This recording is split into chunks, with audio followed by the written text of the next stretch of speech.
Hi, this is A Female in the Mexican's Political Point of View, and we're here tonight with Bill McCamley, who's running for District 33. Welcome to the show, Bill. Thank you very much. So, Bill, let's talk about jobs. It's a major issue in New Mexico. It should be a major issue in New Mexico. We're doing worse than any other state around us. So, if you're elected, how are you going to help bring more jobs into this state? Well, first of all, you have to make it a priority. And a lot of folks talk about jobs, but they don't understand why it's important. And you can talk about education, which is massively important. But think about this.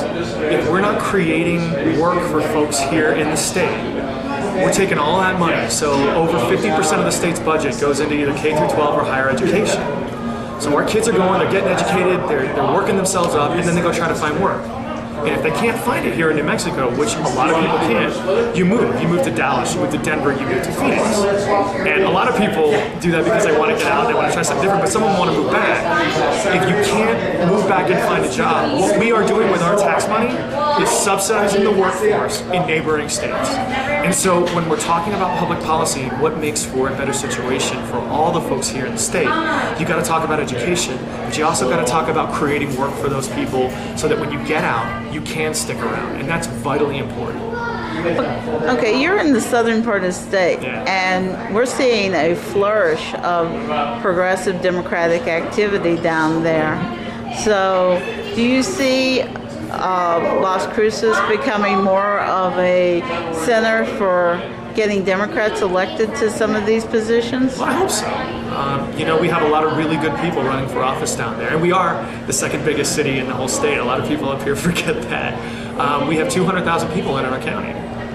And so there's an opportunity down there if we can make sure not only that we do our jobs and busting our tails and work hard and get good people to run for office, but also work with everybody else and get the support from the state. And that's one of the things I hope to accomplish and get in the legislature is bringing some attention back down there so that we can, grow as a community.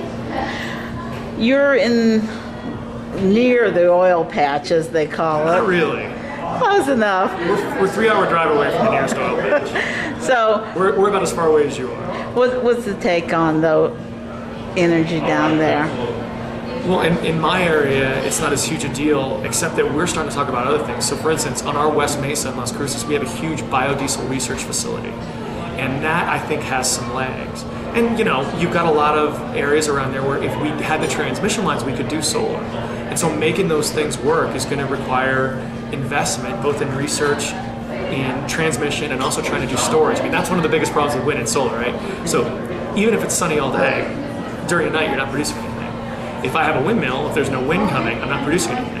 But when it's going good. So can you store that sort of thing so that it can be used later on? I think if we can research those areas and then transmit the power that we're creating, I think that'll help a lot. So what would you like to tell the women voters down in your area? Well, we need to get people elected that support things that make life better for everybody. That's the big argument right now is, are we better on the you do it by yourself kind of thing that Mitt Romney and a lot of the Republicans are pushing? Are we doing better when we join together as a community and do stuff together and lift each other up?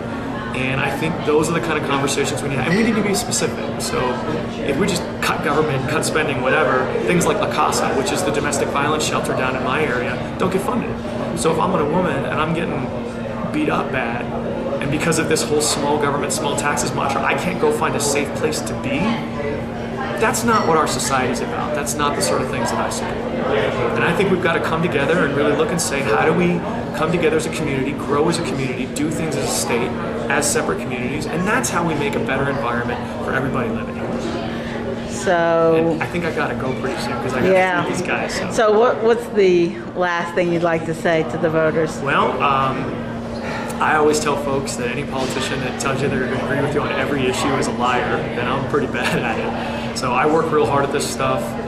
I will listen deeply and thoughtfully to anybody that wants to come talk to me, and I'll always tell you the truth. And I think those are things that any person running for public office should have. So thanks for being on the show, and we look forward to seeing you. Yes, ma'am.